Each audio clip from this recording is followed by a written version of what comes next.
트럼프 미국 대통령하고요, 시진핑 중국 국가주석의 자존심 싸움, 그야말로 2판 4판식입니다. 너 죽고 나 살자식이에요. 심각합니다. 이건요, 시장에 공포감이 솟아오릅니다. 솟아오릅니다. 그것도 두려운 공포감이에요. 진짜 무섭습니다. 한번 보세요, 여러분. 미국이 중국이 존경하는 마음이 없다면서 관세를 때리기 시작을 했는데, 중국은 미국이 때리면 계속 재보복합니다. 2월 4일에도 추가 관세 10% 올리니까 중국은 2월 10일에 미국산 석유 등에 15% 추가 관세를 또 매겼습니다. 3월 4일에 추가 관세를 더 10% 플러스를 하니까 중국도 미국산 밀 등에 15% 관세를 또 매겼습니다. 4월 2일에는 34% 관세를 매기니 중국도 4월 4일에 34% 똑같이 매겼습니다. 그리고 4월 9일에 125% 관세를 발효시켰거든요. 그랬더니 4월 9일 중국은요, 추가 관세 34%에서 84%로 상향 조정했습니다. 그리고 4월 10일에 대중 관세율을 최종 145%로 정정을 했거든요. 그랬더니 중국은요, 4월 11일, 12일부터 대미 관세율을 125%까지 올렸습니다. 난리도 아니죠. 진짜 난리도 아닙니다. 시장을 보고 있으면 두렵습니다. 그만큼 말입니다. 시장의 공포감, 저는 장난이 아니라고 생각합니다. 장난이 아니다. 예, 그 정도로 말입니다. 시장 엄청납니다. 엄청납니다. 아니, 생각을 해보자고요, 여러분. 예, 기본적으로 말입니다. 한 나라가 다른 나라에게 100%의 보복관세를 매기면 이건 무역하지 말자는 이야기잖아요. 그런데 미국은 145%를 때리고요, 중국은 125%를 부과했습니다. 그러면 중국과 미국은 이제 자유무역이고 뭐고 아무것도 거래하지 말자, 이런 얘기가 되는 건가요? 그렇게 되죠. 문제는요, 이게 세계 경제에 어마무시한 충격을 준다는 사실이에요. 왜냐하면 말입니다, 둘 다 좋을 게 없거든요. 둘 다. 당장 말입니다, 미국과 중국의 교육 규모를 보면 2023년 기준입니다. 미국이 수입하는 금액은 4,272억 달러고요. 미국이 수출하는 금액은 1,473억 달러입니다. 예, 미국이 수출하는 규모가 34.5% 정도 규모죠. 그러면 여러분, 한쪽에서 145%를 매기고, 그러면 4,272억 달러에 145% 관세를 매긴다는 이야기죠. 그리고 1,473억 달러에 대해서는 125% 관세를 매긴다는 이야기입니다. 이렇게 되면 여러분, 타격은 분명히 말입니다, 중국 수출에서는 엄청 타격을 받을 거고요. 어쩔 수 없이 미국 입장에서 대체제가 없을 때는 중국 제품을 관세를 주고 사들여야 되거든요. 그럼 미국 입장에서는 물가가 오를 수밖에 없는 구조. 대체제가 있으면 다행이지만 대체제가 없으면 무조건 오릅니다. 반대로 미국 수출도 125%까지 관세를 맞으면 1,473억 달러 중에 제대로 수출이 되는 게 있을까요? 중국 입장에서도 대체제가 있으면 이게 살 수 있지만 대체제가 없으면 미국 거 관세 내고 수입을 해야 되거든요. 그렇게 됐을 때 중국 경제, 미국 경제 괜찮을까요? 둘 다 폭삭 무너지지 않을까요? 만약에 둘 다 폭삭 무너지면 이것은요, G2가 무너지는 거잖아요. 세계 경제의 양대 축이 무너지는 겁니다. 그렇게 되면 안 그래도 말입니다, 세계 경제는 불안합니다. 신흥국을 중심으로 불안하고요. 유럽도 만만치 않아요. 선진국도. 이런 상태에서 미국과 중국이 부러진다. 그러면 세계 경제는 아작난다. 이 말이 여러분 결국 틀린 말이 아니게 될 겁니다. 그만큼 충격이 굉장히 크다는 거예요. 당장 말입니다. 당장 미국만 한번 볼까요? 미국만 보면 달러가 지금 추락하고 있습니다. 달러 인덱스를 보면 99.96이에요. 굉장히 많이 떨어졌어요. 미국과 중국의 전쟁, 이 무역 전쟁은 결국 위기라는 이야기인데 위기 때는 안전자산을 산단 말입니다. 그런데 안전자산을 안 사요. 달러를 안 사요. 그럼 달러에 대한 신뢰, 달러에 대한 신용, 달러가 기축통화고 세계 시장의 핵심 통화입니다. 그런데 달러가 무너지고 있다는 이게 말이 돼요? 그런데 현실입니다. 그만큼 말입니다. 지금 달러 패권이 무너지면서 세계 시장에 충격적인 일이 벌어질 수도 있다. 저는 그렇게 생각합니다. 그만큼 공포감이 커진다는 거예요. 달러의 패권이 무너지면 여러분 결국이요 시장 전체는 대혼란이 올 수밖에 없거든요. 그 대혼란 와중에 시장은 진짜 놀라는 그런 문제가 생길 겁니다.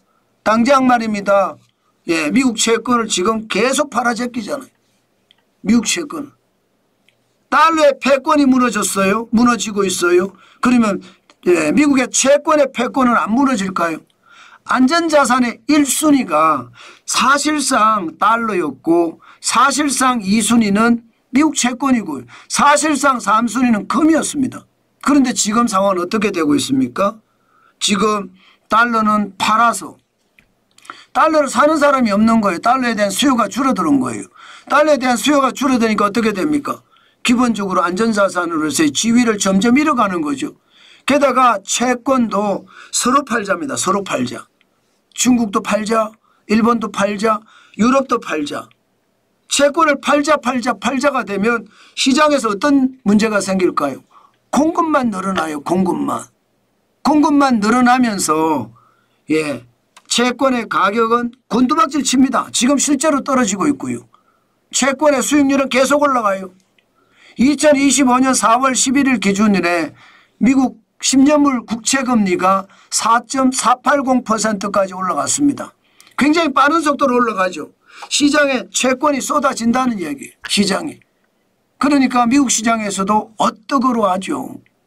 그러니까 달러의 패권이 무너지는 모습과 채권의 안전자산이 안 된다는 거 이것도 지금 시장의 공포감이거든요.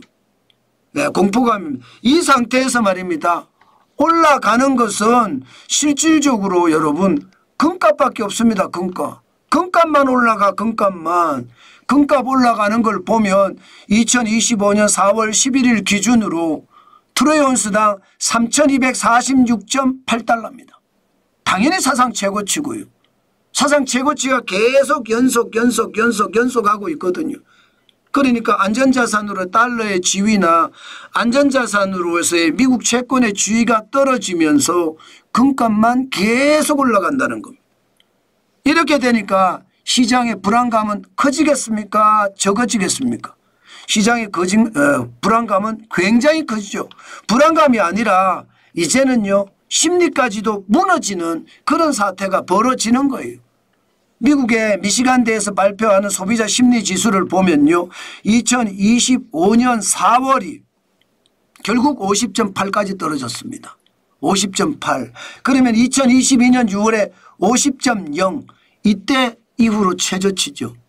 코로나 팬데믹 때도 50 밑으로 떨어진 적이 없습니다. 2020년 4월에 71.8을 기록한 적이 있거든요. 그런데 지금 4월에는 50.8 충격적입니다. 소비자 심리지수가 떨어진다. 심리가 무너진다는 것은 여러분 경제가 무너진다는 것과 똑같습니다. 지금 당장 무너지지는 않을 수 있습니다. 그러나 심리가 무너지면 소비를 줄이고 소비를 줄이면 여러분 돈 안 씁니다. 계속 돈만 챙기고 있어요. 현금 보유가 최고다 이렇게 생각하면서요. 그게 시장의 위기감을 더 크게 몰고 오거든요. 문제는 현금 보유다 최고다 이렇게 이야기할 수 있는 요소가 또 있습니다.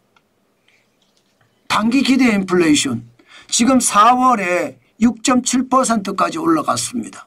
1981년 이후의 최고치입니다.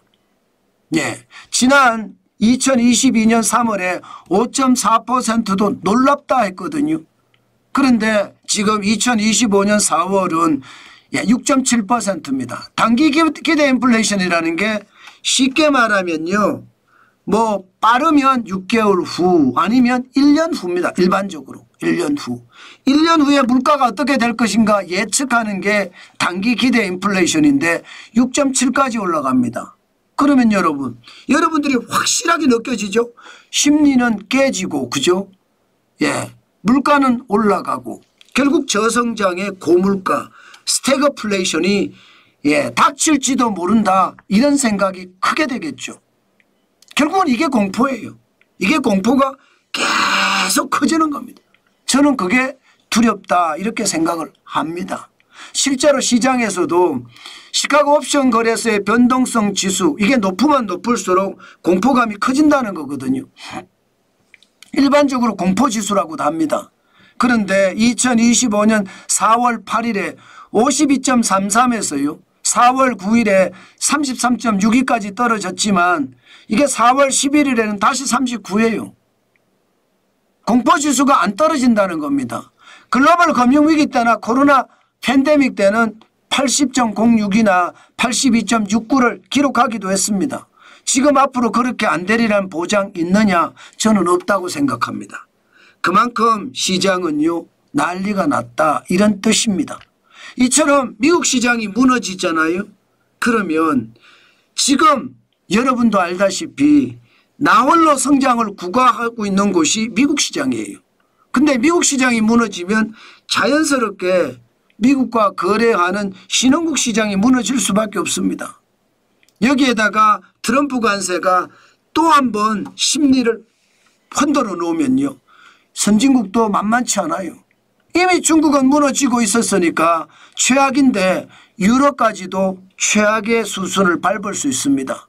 결국 시장은요. 트럼프 관세의 공포감이 시장 전체를 공포감으로 몰아넣는다.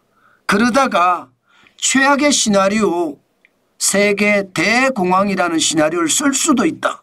그 말씀 여러분들에게 드리고 싶은 겁니다. 그만큼요. 지금 트럼프와 시진핑의 이판사판식 대결은요. 세계 경제를 완전히 폭락시킬 거예요. 완전히 망치게 만들 겁니다. 그만큼 말입니다. 상황이 어려워졌고요. 더더욱이 심각한 것은 자존심 게임을 하잖아요. 이게 실리를 추구하는 것이 아니라 이것은요 더 위험합니다. 자칫 경제전쟁이 무력 충돌로도 이어질 수 있습니다.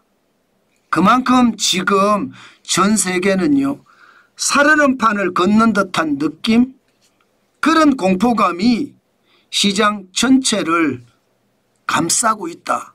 이렇게 생각해도 틀린 말은 아니다. 저는 그렇게 생각합니다. 그만큼 심각하다. 저는 그렇게 본다는 뜻이에요.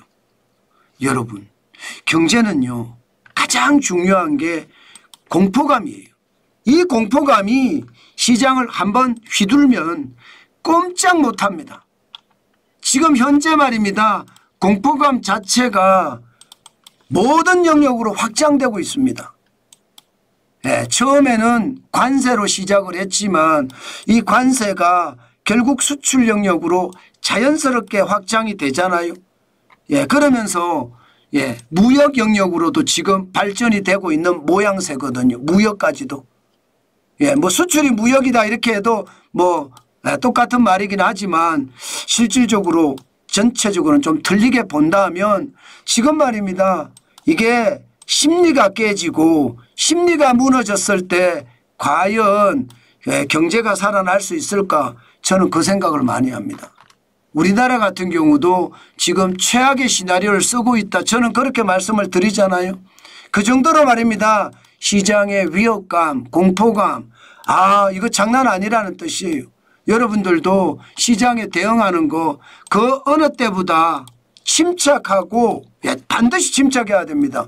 침착하고 경계감을 가지고 시장에 대응해야 됩니다. 무조건 이거 괜찮을 거야 단순하게 보고 있으면 안 됩니다. 저는 경제라는 건 사업을 하는 사람, 장사하는 사람도 마찬가지고요. 사업을 하는 사람, 또 투자를 하는 사람, 누구나 할 것 없이 확실한 경계감을 가지고 봐야 되겠다. 그 말씀 오늘도 강조해서 드립니다.